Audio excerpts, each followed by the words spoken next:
It's. Loading.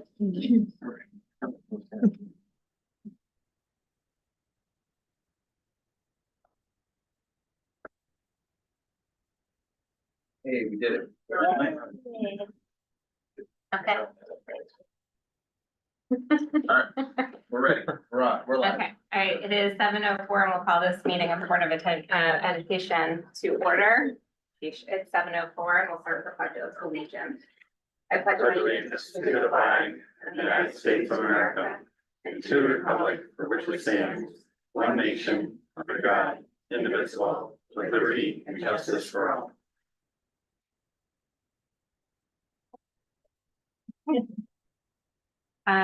So we're gonna start with our audience of citizens. I'm just gonna go over the meeting conduct for rules for the back, just in case nobody's been here before and would like to address the board.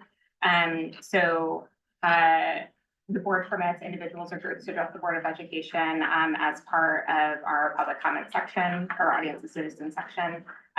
We don't necessarily respond to the public comment at that time. There may be certain things that we might address to Superintendent Resnick at that point, or for the board, but we may also put it on a later agenda or figure out a different way to follow up for the comment as necessary.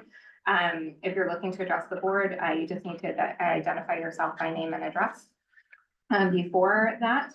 And then 3 minutes are allotted per speaker and a maximum of 30 minutes to any given subject. So if the speaker comes up, then I'll just ask Karen to keep time for the 3-minute allotment per person. Let's see, we just ask that any comment does not discuss specific employees of the Board of Education, regardless or not whether the employee is identified in the presentation by name or another reference that might identify them, right? So if there's something that you're looking to address in regards to that, then Superintendent Resnick is here for that outside of this meeting. So, okay. At this point, is there anybody that would like to address the board at this time? Yes. Hi, I'm Elizabeth Meyer. I live in 8 Attleboro Drive in Old Saybrook. Been here almost 33 years as a resident. I raised 3 children here that graduated from Old Saybrook High School, Jake, Robbie, and Alice Gayden. Okay, and I'm here tonight, and I have with me as well. I will speak to address the fact that the Old Saybrook district is not closed for the Jewish holidays. And we are surrounded by other communities that do. We're surrounded by Essex, Deep River, Chester, Madison, Guilford that closed for the first day of Rosh Hashanah and Yom Kippur. And I am Jewish. I grew up in Scarsdale, New York, where we closed the Jewish holidays. My kids did go to lower middle school in Madison, where they did experience closing Jewish holidays. And I think it's important on a community level, sending a message, the fact that these holidays are acknowledged, they're important holidays, they're holy holidays, and the fact that they're not acknowledged, which not closed the school is almost somebody dismissing them. On a personal level, with my own family, when my kids were in high school, there was picture day and Rosh Hashanah. The kids were excused, however, they would come back to test the next day, papers due the next day, which if you know what those holidays are about, you go to temple and you celebrate with your family afterwards. And as the years went on, when they got to be in AP classes and as juniors and seniors, they actually did not go to temple. They would ask, can we not go? Because they were so scared about missing that day of work and possibly the test 2 or 3 days later, AP exam, whatever it was, that they actually went to school, which is really against what the religion is all about. But because as a community doesn't honor that, and especially in these times, I think it's important that as a community, we acknowledge all holidays to some extent, and we point out that this is a holiday that is important to, there's 70 Jewish families in this town. Last year, we had our first menorah lighting during Hanukkah. We had 100 families that participated. So this not just affects the kids that are in the Old Saybrook school system, but it also affects the faculty, the administration as well, that basically celebrate those holidays. Thank you so much. Is there anybody else that would like to address the board? No. Hi, my name is Alan Schwartz. I've been living at 126 Maple Avenue. My wife and I, my wife Kristen Picklow, and myself have been living here since 2009. I have three grown sons, and they were off on Yom Kippur and Rosh Hashanah in Connecticut. And I am Jewish, and a little bit about Rosh Hashanah. It is, as mentioned, it's a holy day. We're expected not to work, expected to go to synagogue, and it's supposed to be reflective about things that you've done, mistakes, bad things that you've done over the last year, and you ask for forgiveness for that. 10 days later, it's Yom Kippur. Now that's the most important Jewish holiday. And that's the Day of Atonement. That's the day that we pray for forgiveness for our sins that we made the past year. So it is very important, you know, it's culture, it's tradition, and you know, and it's important. So I wish you'd consider this. Thank you.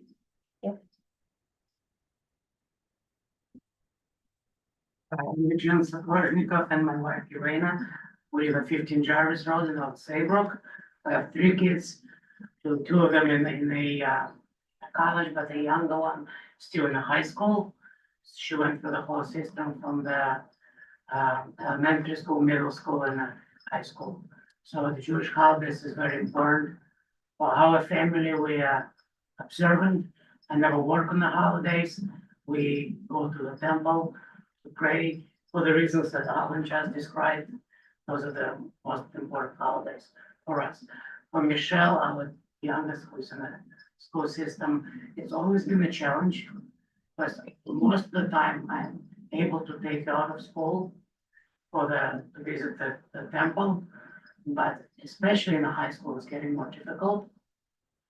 And she was able to attend the synagogue on Yom Kippur, but not in Rosh Hashanah. She was distressed about that. She said she has a lot of papers due. She could not skip 2 days of school, which was quite distressing and upsetting for me and the rest of our family.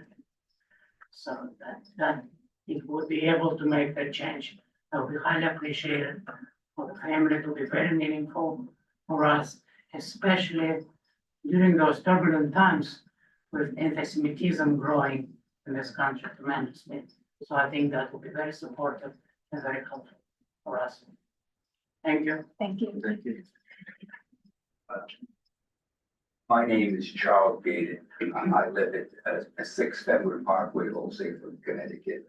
And I'd just like to address the board for your consideration about the Jewish holidays. Everybody has basically stated it. I don't want to repeat it again and again, but they are important holidays. The problem we run into is that our children who want to succeed in the school system find the pressure of not being there and missing information and then having tests done. And we've seen that, and the school has made efforts. When we first arrived here, they did have picture day on Rosh Hashanah, but I did speak with the school in regards to that. And we understand it's a moving holiday. So you really have to be educated because, for example, Hanukkah was going to be on Christmas this year, okay? It could be 3 weeks earlier. So we understand that you have to make an honest effort in order to understand the Jewish religion. And we just like your consideration that the students, mine are all grown at this point now, but they did experience this difficulty. And I know it's difficult running a school system and trying to accommodate everybody, but for your consideration, if you could do something, that would be very helpful. Thank you. My name is Jan Furman. I live at 92 North Cove Road, and at one point I was on the board, so hello to all my former board colleagues. I want to share with you an experience I had in another life. In another life, I was a high school principal and later a school superintendent in a community actually much like Old Saybrook, which did not close for the Jewish holidays and was surrounded by school districts that did close during the Jewish holidays. And at the time, a local reporter for a newspaper about the size of the circulation of the Hartford Current decided this would be a great human interest story to find out if there were any Jewish teachers, administrators in any of the school districts, namely the one I was in, that did not close for the High Holy Days. And so, right after the High Holy Days, I got a call from the reporter and was put in the very awkward position of trying to explain what I was doing as a high school principal in school during the Jewish High Holy Days. How they found out I was Jewish, I don't know. But they did. And it later turned out to be the featured article in the human interest story of that paper that week of the High Holy Days. To say it was awkward for me would be an understatement. I was in my first year as a high school principal and certainly didn't want to miss, as you know, the holidays are in the fall. And I felt that it just wasn't appropriate for me to be absent for 3 days when I had just gotten there as high school principal. The superintendent was not happy, and I don't know if the board was or wasn't because nobody talked to me, but the school superintendent did. So I just want you to think about that from the perspective of some of your staff who I know are Jewish. And what an awkward position it puts people in, even if they can take personal time, or it's in addition to personal time, it still puts your teachers and staff in a situation where they have to choose whether to observe their religion or honor their professional commitments. And knowing the Old Saybrook staff, I know how seriously they take this professional. Thank you. Thank you.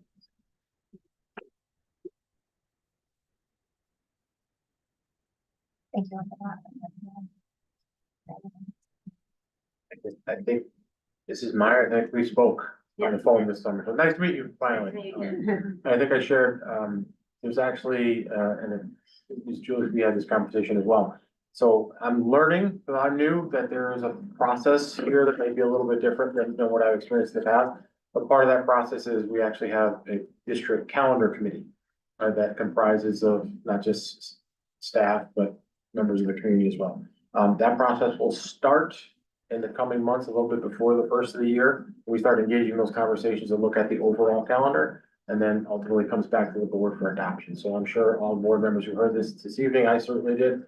I won't share my experiences being in districts that did and didn't, my own district that does, that celebrates particular days, but I know that we've had this conversation. I know that certain board members have brought it to my attention too, and we'll certainly make sure it gets into the appropriate decision makers' hands, which is ultimately them. But in this particular case, there is a process involved here. So thank you for bringing it back. I know we had spoken over the summer that we were gonna reconnect at some point in the fall, so we're glad we did. Thank you for having us. Thank you so much. Thank you for being here. Thank you. Thank you.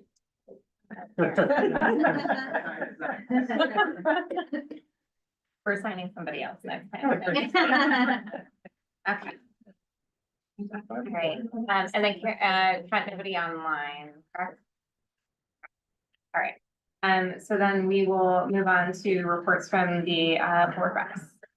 All right, so this is the student report from mid-October to the beginning of November. So we've got a couple of things here, starting with academics. There were 4 administrators from the visiting committee that were toured by students around the school, just to kind of assess the school and speak with students about the school.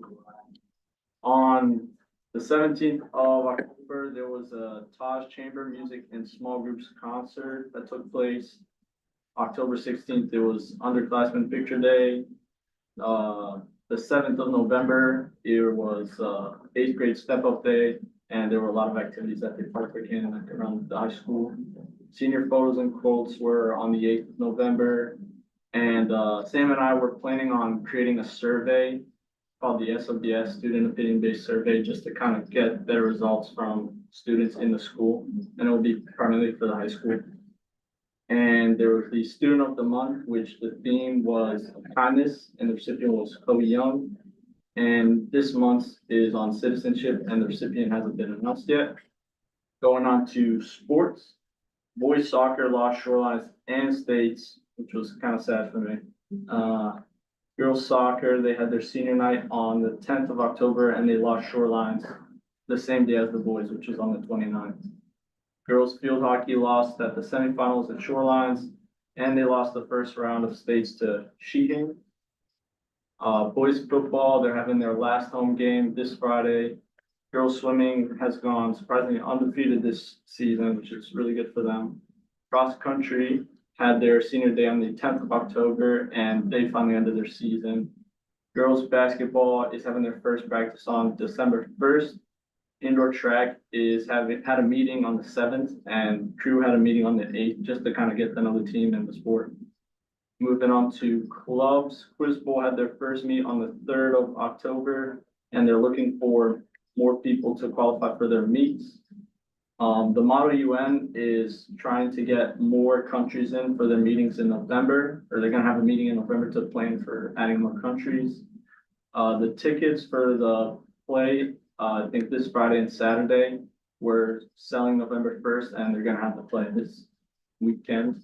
Health Club had a class act school, and it highlighted the community volunteers at every sports night, and they dressed for ALS for a Halloween fundraiser. DECA had meetings on the AquaTurf on the 28th of October for the fall leadership conference, and 10 students attended comparing to last year where it was only 3. Interact held a craft fair for donations. The Rambler is having online editions, and most of them are being featured on the websites. Musing they're solidifying their theme for this year's issue of the magazine. Morning News is looking into the future of their club as mainly made of seniors, so they need to find new people. The Crisis Text Line Club met with the CEO, Dina Chirulijo, I don't know if that's right. And they're working to get a float in the Torchlight Parade. There was the first Gray Matter Club meeting on the 6th. The yearbook is getting the first set of pages, and they're looking out for potential sponsors. And the Youth in Government ran a mock election, and there are some results here. So 64% of the school of students voted. The majority of the school, 52% of the school voted for Harrison Walz, and the 9th grade with 64% was the only major vote for Trump and Vance. Moving on to student opinions. Students are saying that the American flags around the schools are old and tattered, and they want them to be disposed and replaced. With field day, a lot of people enjoyed field day. There were a lot of fun activities, and the talent show was fun too. And they're looking for better stuff and more fun stuff next year. Homecoming, it was a lot of people liked it. They liked the indoor and outdoor experience. There were a lot of fun games and good snacks, and they loved the DJ once again. The Flex app, there was some trouble in signing in and signing out for Flexes, and some kids just thought it would be better just to walk down to the classroom. Again, the AP psychology kids are still wanting textbooks. Some kids are interested in having an AP United States Government and Politics class. Other students are also wanting more AP courses throughout the school, and they're also wanting 0-hour clubs and classes. That ends the report. So much. Any questions for our board rep? What's the Green Matter Club? I'm not so well. Sam knows a lot about that, but I could write that down for you. Just so the board knows, Sam emailed me late this afternoon to let us know that she was sick. She stayed home from school today, and so that's why it's not. Any other questions? Walk through the chairs to the superintendent. How many students do we have in AP Psych?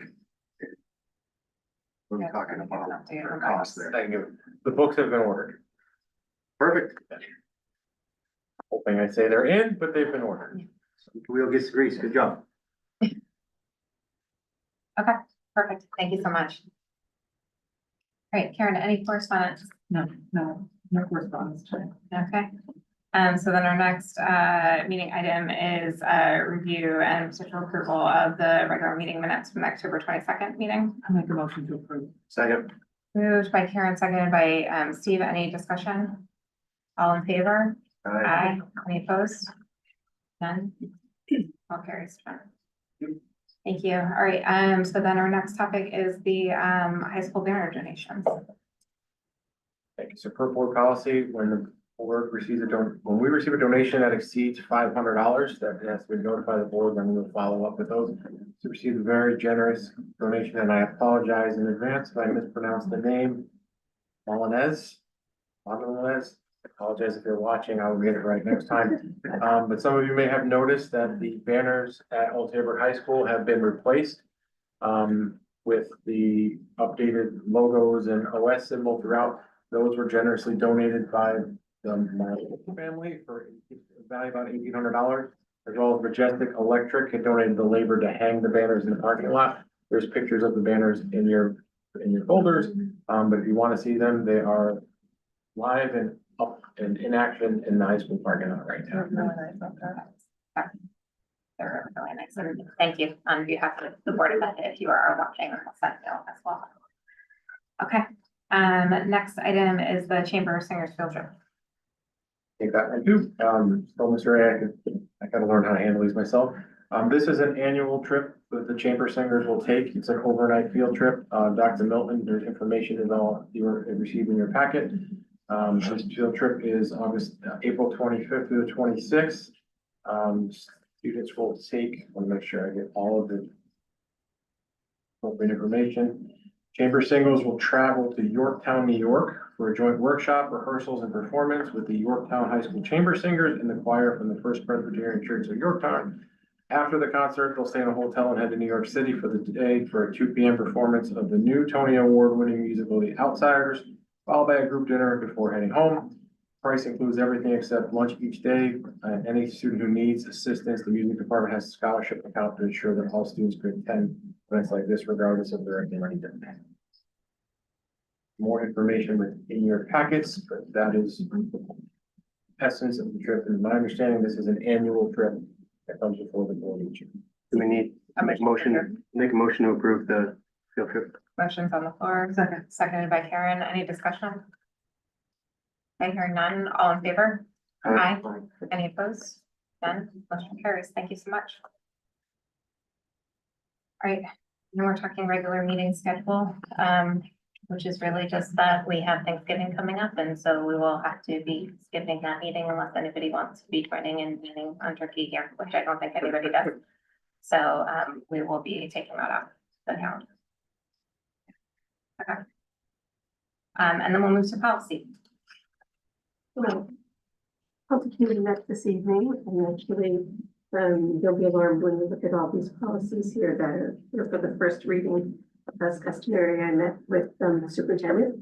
We went over all of these policies and decided that it would probably be more digestible for the committee as well as for the board, be able to look at some of the similarities, some of these policies that'll be cross-referenced as opposed to go down the list. And so you'll be addressing those, and then we have others that you'll be able to take a look at possibly for first reading.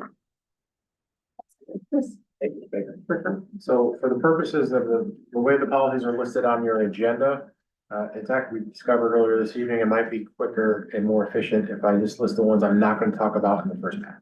So series 3000 budget procedure, 4,000 employment student teacher checks, 4,000 increasing educator diversity plan, and then series 5,000 foreign exchange students. Put those to the side for a moment. All of the other policies are going to make reference. This is the first in a batch of policies that are going to have to come to the subcommittee and ultimately the board based on legislative changes. So these are nothing that we're recommending. These are all things that are required to be updated per legislative action.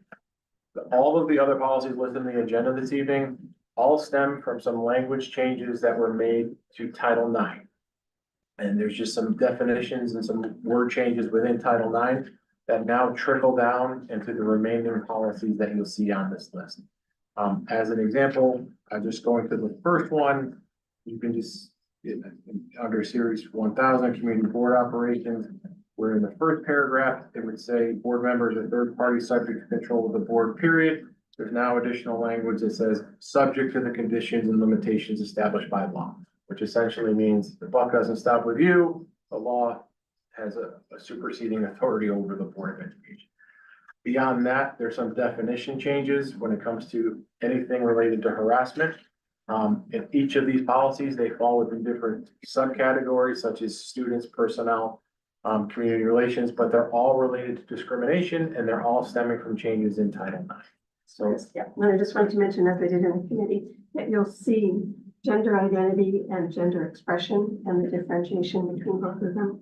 So gender identity, means a person's, how they feel just about themselves, and gender expression, it's how you present yourself to others through your clothing, through your hairstyles, through your voice and body characteristics. So it's important on delineation. So any of the changes in those policies are all reflective in blue in your policy manual, in your updated red line versions, and those are all mandated changes by law. So if there are any questions on those, if not, I could jump to the other ones that are not related to Title IX. These are relatively quick as well. The 3000 series for business, essentially the state law changed on July 1st. Basically stating that boards of education, if they typically had a surplus, you would essentially not be able to carry that surplus over from one fiscal year to the next without the explicit authority of your town governing agent. Ironically, although this law has changed, it's not really going to affect the way we operate here in Old Saybrook because we already have a system in place. It's not mandated, but it gives boards of education the authority to create a non-lapsing account if they choose so and use that money as they see fit. We have a different system in town here that works, where we work closely with the Board of Finance or Selectmen about funding projects that may be existing, so this wouldn't really be relative, but the law has changed because the board has a policy on that on that particular item. You have to reflect the new law. Employment and student, oh, sorry, good. Before we move ahead, I read through that policy and I kind of like what we have now. And, you know, where we do have another group in the town that oversees if we have surplus, I think making these changes kind of scares me that the board can start creating a budget that will have a surplus so that we can then do projects that, you know, we no longer have to ask anybody because, well, we have a surplus. I just think it leaves the ability to create an appearance of not doing our fiscal responsibilities by having no checks and balances. Just an automatic, we can create our own surplus budget. And that's my thought on it. What we have now works pretty well. We involve the selectmen, we involve the finance committee. And it just is another layer of, you know, being above board, and this is what we're all doing. That's just my thought before we make that change. Good news, bad news. Bad news, you don't have a choice to make the change. The good news is it's not mandated. So if the process that currently works here, on a side note, I don't believe that this legislative change was made for communities that the town governance and the board governance coexist peacefully. I think this is more directed at particular municipalities and boards of eds that may not necessarily see eye to eye when it comes to fiscal management. We're fortunate that we went through this last spring for my first interaction where the process in place worked. It was very cordial, very supportive. And the good news is we don't have to change the way we operate. This just changes the law that says if this board or future boards decide to do it in another way, they can. But unfortunately, that's the. But why would we have to put it in, I don't mean to cut in front of you, but why would we have to put it in a policy if it's a law? Because you have a budget policy already and the law changes after that reflection. So my question is related to that in the sense of, is our current process that we will retain documented somewhere? Because I would want it to either be a sub policy of this, you know, like otherwise who knows how we do it? So right now, it's not there, it's not in an existing policy about what the current process is, but that doesn't prohibit it from being sort of like when you have Like a reg. a administrative regulation that follows along with the policy. That is something that is possible and feasible. Because that may address your concern that like, while this is the policy that's established in accordance with the law, we have a process that we have determined we want to use. Unlike a lot of things that come out of Hartford, this isn't mandated to do it. It just mandated that the law has changed that you have to reference it. Right. So I have no anticipation, and Pam and I have had this discussion, we don't anticipate changing what we're doing.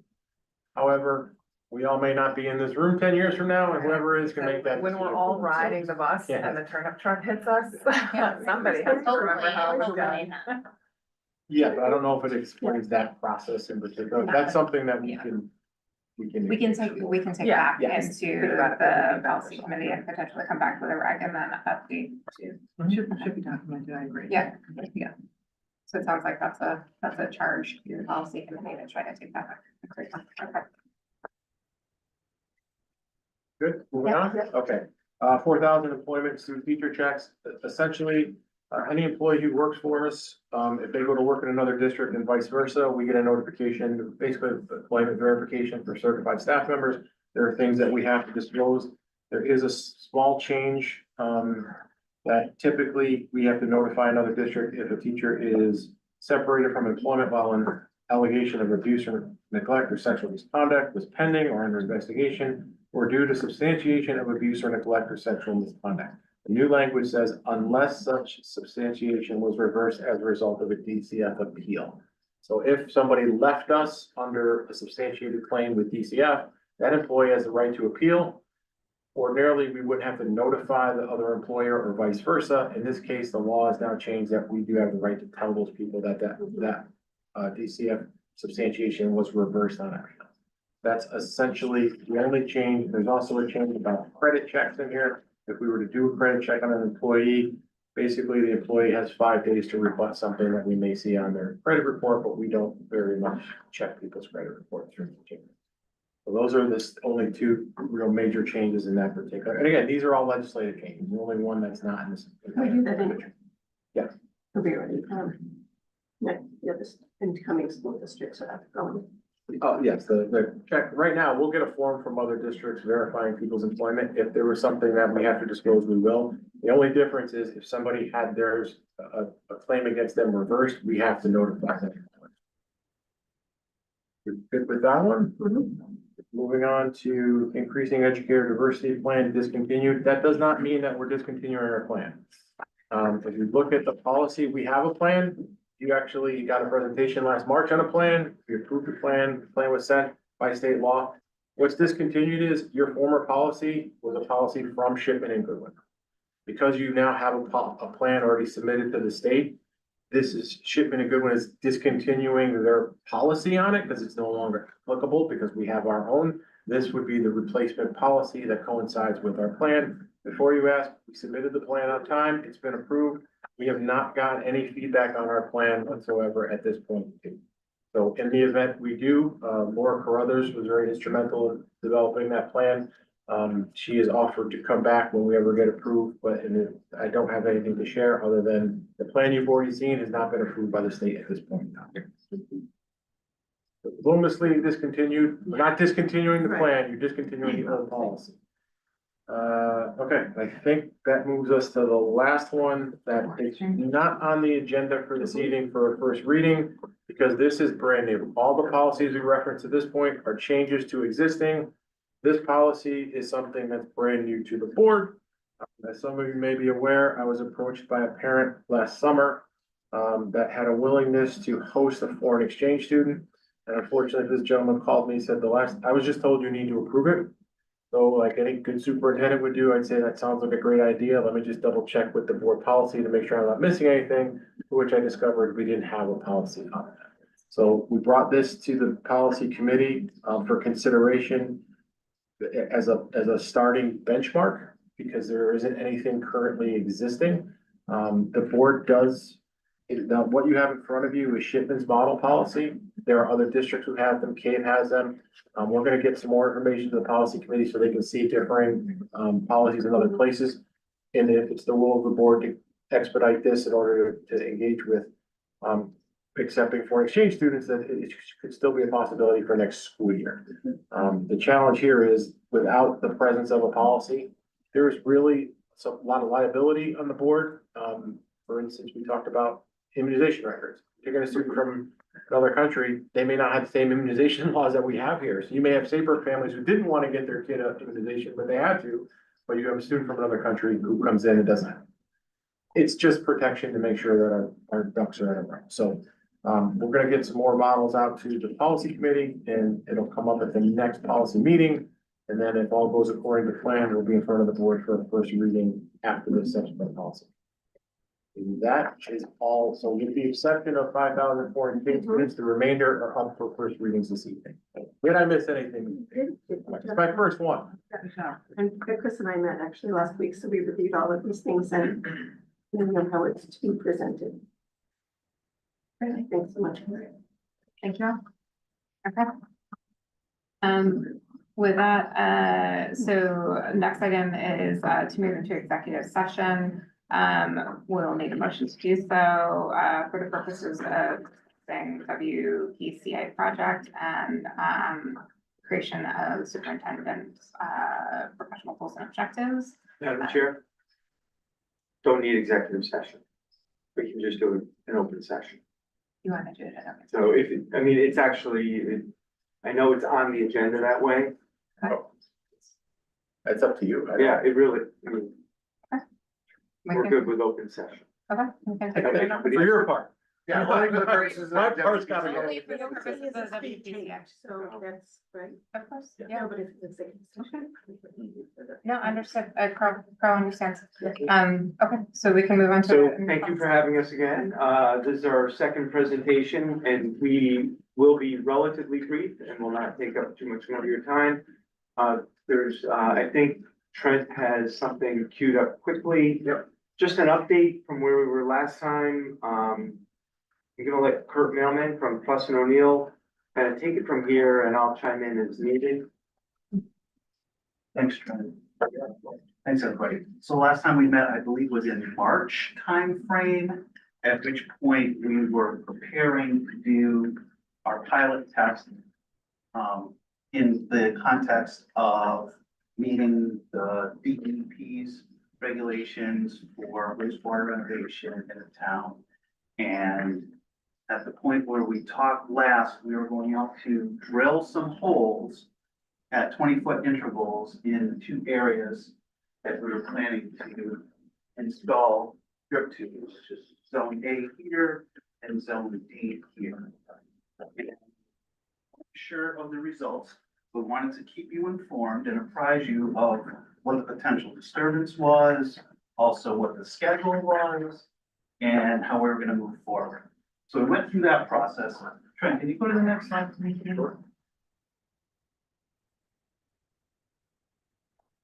And this is a cartoon, for those of you who haven't seen this before. This is a cartoon, here's your high school year, here's zone A, zone D, the ball field. And there was a tank going to be installed here, a little temporary shed in this parking lot here. Drinking water out, clean drinking water out to the tank, to the pumps, and out to the various distribution areas, zone A and D. What we found. And then go to the next slide. Yep. Apologize. No, it's fine. Just let me know when you need a new slide. What we found was that, when we went out there, if any of you have ever been in the zone A area, even during periods where the weather is typically dry, and certainly when it's wet, it's very squishy out there. And some people, as they were walking around, were actually really concerned about the soil's capability to renovate the water, to move the water through. So that's why we went through the process of drilling these geoprobes to actually look at the soils below the surface down to about 3.5, 4 feet to make sure that they could push the water through, okay? And what we found was that the soils were very restricted. And so our original plan to just plow in these drip tubes now has to be a larger plan in zone A to excavate out the restricted soils and replace them with cleaner sand, like septic type sand, they call it C33 sand. So the good news is that when this is completed, you'll actually have an area where you won't have standing water up to your ankles because it's gonna have drainage capability to whip the water away. Further good news, part of that is that the town convinced the DEP to only test zone A instead of zone A and zone B. So there'll be no disturbance at all in zone D, which is the area adjacent just west of the McDonald's where that ball field is. There is gonna be a little more disturbance. There's gonna be some soils trucked out. And what they wanna do is work and do it as soon as possible. And let the area sit over the winter. Put the tubing in, put all the manifold pipes in, put the insulation in as soon as we can. Then fill the area, test it. And we will use the sand to see if there's any leaks. Also test the pipes to make sure that they're not leaking. And then we're gonna leave the area of zone A behind a snow fence for the winter. And the reason for that is because you can't get sod now to lay down on the field to replace it. So that as soon as the sod is available in the spring, that will get put on top of the sand. So that's the approach that we're looking for going forward. Trent, you can put one more slide? Sure. So, like I mentioned, zone D not to be touched anymore. Zone A inside a snow fence for the winter, and it's really just gonna look like a sand bed for anybody that's out there and is concerned or interested. So we wanted to give you that update. Carl, is there anything? Yeah, you wanted to add specifically? Couple things, whether this works or not, ultimately, there'll be a test in spring. Whether it works or not, the field will always be better for playing purposes, number one. Number two, I wanna thank Pam and Brendan. You guys have been wonderful in terms of helping us coordinate this.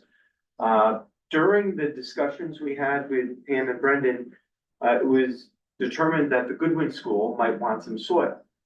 Because apparently the field over there, maybe Pam. Yeah, the soccer field that's between the library parking lot and the Goodwin parking lot isn't great. It's very bumpy, there's rocks, there's a lot of divots and it's not flat playable. So, we worked with our gentleman who works with our fields and our seeding and our fertilizing. And he said that we could definitely utilize 100 square yards of cubic yards that will come from the high school project. That instead of just losing that topsoil, we can repurpose it at the Goodwin School, and have a better playing surface. So with a little bit on our end for financing the labor to get it spread and cleared and everything, it will provide us with an opportunity that we wouldn't have had to improve that field for Goodwin. So hopefully we can get two better fields out of this. The other, I mean, it's not all good news. The whole program is bad news, okay? I mean, the whole program from 50 years ago, the fact that we're under a consent order to do this is no one's favorite topic, least of all mine. I will assure you of that. However, we will essentially be building a filtration system the way we want it to be the most efficient mover of water. And what we may be able to do, no promises here, is we might be able to just do for the entire project, just these two areas. Is that right? Can I say? Yeah. A and B. Yeah, A and B, yeah. Here, those two, yeah, not the tennis courts. So, instead of 4 areas. So if the test is successful, and we hope it will be, it may show that we're able to dispose of a certain number of gallons of water that we may only need to disturb 2 areas, of which we will have done 1 over the winter. And it will result in a much better playing field and, hopefully it will be successful. So, that is the current plan. We had to approve it. We had to get it approved by DEP, because they were actually asking that we test 2 areas, but, I think Kurt can, back me on this. Left field and the baseball field also had some restrictive soils. And so we're going to end up doing, we were going to, in the test, end up doing the exact same thing in zone D that we were gonna do in zone A, and we said, if we do it right in zone A, there's no point in doing zone D, and they agreed with that, which is great. So less disturbance, and if successful, hopefully, maybe a lot less disturbance over the course of whenever this may happen, ultimately. In terms of moving the soils, you're talking about, think about 600 cubic yards or so, more? Several thousand cubic Oh, yards. several thousand, excuse me. Oh, 3,500 to 4,000 cubic yards. So we're talking with, Ocean State Job Lot, to see if they will allow us. In the past, Ocean State Job Lot and the previous owner have been very good neighbors to the town of Old Saybrook. Many of you may remember after, Tropical Storm Sandy, that was a debris field over there that they let us set up and clean up afterwards. And I'm hopeful that, this situation will, come to pass, that they will allow us to, keep the soils in part of their parking area, which if you've driven over there, there's still lots of room. We have another option with a local, contractor, on Ingham Hill Road, who has plenty of room. So in other words, the soil's not going far. That's the idea. And some of it going to the Goodwin School to reduce cost. So the reason this is an open session, this is out to bid. It's in the public domain at this point. And, you know, we were talking about it. And at the last WPCA meeting, I said to the group in executive session, you know, at some point, I've been talking about it in Board of Selectmen meetings for 2 years in open session. So the WPCA meeting I anticipate tomorrow night will also be an open session. Anything else? No, that's about it, just in terms of just reiterating what the schedule is. Try to get under contract as soon as we can, begin the process, get the entire field done in zone A. Weather permitting, of course, you know, as soon as we can, and then go back and actually run the test starting in March of next year. The sod will be placed in zone A. I know that the area is being used for graduations and other things. We want to make sure that we meet that schedule. There's a penalty to the contractor if they don't meet the schedule, $2,000 a day. But I don't see it as being a problem. I can't anticipate that being a problem. And so the idea is to run the test from, say, March until the end of May next year. But as soon as the sod is available, it'll go on the field. And it'll have time to take before graduation. So the test will be run and we can put sod while the test is being run. Absolutely. Yes, so, yeah. So you build into the bid that the contractor will receive angry parent complaints if I we was- do graduation. I didn't hear you. Steve, build into the bid that the contractor will receive all angry parent complaints. Those graduations inside. Those will come to me. No, it'll happen here. No, you'll, we were told we need graduation. Yes. That's what we were told. So, and that will happen. I'm assuming we'll either work together or you'll work on creating a narrative that will go out. Cause I know you've talked about it in meetings, but I'm gonna guess the general public hasn't Yes. been attending the meetings, so before we start digging in, everyone gets really concerned and upset and false stories get out there, we'll work on. Well, yes, Awesome. without press release. And, just confirming any of our irrigation we have out there will be existing. So, great point, Pam. Part of the, contractor's responsibility is gonna be to cap these lines here, because it's gonna be a mass excavation in here, and replace it in kind, as soon as it's completed. Okay. Yes. Aaron and then. Yeah, so the communication plan was my primary question, but also it sounds like an awful lot of topsoil that we're using. Some of it for Goodwin and then the rest that you're hoping to store. What's the purpose of that, or what are you gonna do with that? One of two things can happen. One is they'll be able to stockpile and haul it away at either the job lot site or the site at Ingham Hill Road. The other is that they will haul it away to another gravel pit. I understand that the C-33 sands coming from Haynes gravel pit, and I'm not sure exactly how far away that is. Deep River. So I'm just wondering, does it have value? I mean, Well, that's part of the contractor's bid okay, to repurpose, other than under than the 100 cubic yards that is going to the Goodwin School, that's, they're really their bailiwick, what they do with that surplus soil. The soil actually is clean fill. It seemed like maybe when the area was developed, somebody had some extra soil and just continued to spread it. There's a lot of topsoil in that soil. Usually your topsoil layer is either 6 to 8 inches. We found varying layers of topsoil down 3 feet out there. So it's good, clean stuff. It's not filled with concrete or pavement or other things like that, but it certainly doesn't process the water very quickly, and that's the concern out there. So we're doing a test and we're like, the choice, Kurt presented me with a choice. He goes, we can just go with what we think we have right now and see if it works. Or we can do this strip and fill. And if we're doing this, it has to work, period. And if we can design it, it will work. Yeah, I apologize, sir. I know I've seen this presentation once before, but it was quite a while ago. This process and the type of flexible tubing that you propose to use, is this a fairly well accepted industry standard that's been proven before? Yes. This is it, in a nutshell, okay? Got a little emitter tube interspaced at intervals, and this pipe essentially fills with water.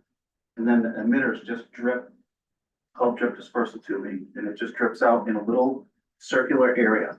And the idea is to spread all of the water evenly over the entire bed, and that's what these pipes are used for. They are accepted in the state of Connecticut. They're not probably as prevalent in the state of Connecticut as there are in other areas in New England. Massachusetts has literally hundreds of these systems that are running. Maine, New Hampshire, Vermont. Connecticut's just really started with it, but it's pretty simple technology. And it's been around since actually the 80s, believe it or not. So I know we're saying if we design it, then it's gonna work, but we're still testing it. So Yes. what's the game plan if it doesn't work? That'll be on me. If this doesn't work, there needs to be an alternate. A completely rethought out plan. I mean, so that would be, for Kurt and me and DEP to figure out what the next steps are. But it probably won't involve the high school. So we feel pretty confident that it will work because the blended, I'm probably gonna get too much into nerdy engineer speak here, so forgive me for a second, but when we modeled the system, we use an average permeability, okay? And what we found is there's a very restricted permeability in the top layer that we're going to remove. So the lower portion of the area is actually more permeable than we probably modeled. So we feel pretty confident by putting in some good sand that it's gonna be not only meet what the model says, but probably exceed it in terms of its ability to have capacity to distribute the effluent. So it's feel pretty confident that it's gonna be successful.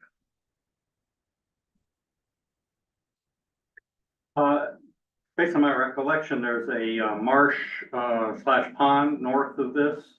Is there any environmental issues that might potentially result and be negative? Well, so the DEP, in order to permit one of these sites, this discharge is gonna go under a temporary discharge authorization that the DEP is fully aware of and is really partnering with the town on this. There are no pieces or components of the system that are in the wetlands or the regulated area, okay, whether it be at the pond or there's also a swale on the west side up there. So the part of the vetting process is to review the monitor well data, which we will be continuing to capture throughout this entire process. That's how we're gonna test the system's capability. There needs to be basically 21 days of travel time as part of the permitting process from any discharge point to an environmental receptor for virus activation and bacteria die-off. So if it meets those criteria, we think that it should, based on the groundwater regime and the soils that are out there and are gonna be put out there. We're envisioning that it will meet that 21-day travel time, so. Is there any level of maintenance that has to be done on this over time? Sorry, is there any level of maintenance that has to be done on it over time? So we're like basically like re-engineering the field, we have plastic pipes, et cetera, that are excavated, like. Well, the test is a finite duration. It's effectively 3 months. But there's a small asterisk that says, or until it reaches equilibrium, which makes sure that like one drop of water makes it from one end to the monitor well at the other end. So they can say that it made its travel distance to your earlier point about travel time. But the tubing and the pipes will stay in the ground, the tanks and the electrical and the water meter pit and the pump building are all temporary, and so they're gonna be removed, potentially to be repurposed, if there's a site that you want. So there'll be nothing really, at the end of the test, there'll be nothing that'll be of grade. The tubing doesn't need any maintenance. It's an empty tube once it discharges every time. This emitter discharges the pipe until it's empty. That's why there's no freezing concerns. Like a lot of people are like, how can you put a pipe 6 inches in the ground in the Northeast? It's gonna freeze. They use these at ski resorts very commonly because not only do they discharge, but they're also somewhat flexible, so they can go around trees and they can go up hillsides and do a lot of, work in a way that a lot of different pipe systems don't work. And that's why it's attractive to use them. So to your point, for the short term, everything will be disconnected. If and when the project proceeds forward, there would obviously be an operation and maintenance plan associated with any system that goes in as a permanent installation. But that wouldn't be on Board of Ed to maintain ever.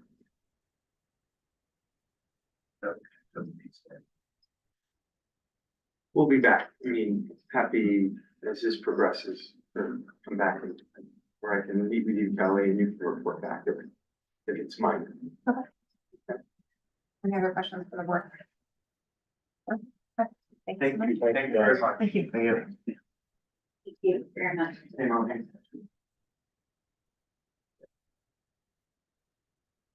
Thank you. Thanks for your time. Thanks, guys. Thanks, Mark. Good night. Okay, so now we'll need a motion to move into executive session. The purposes of discussing the superintendent's professional goals and objectives, and inviting in superintendent. Seconded by Karen, all in favor. Aye, so we'll take a 5-minute break just to clear the room.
You're back on.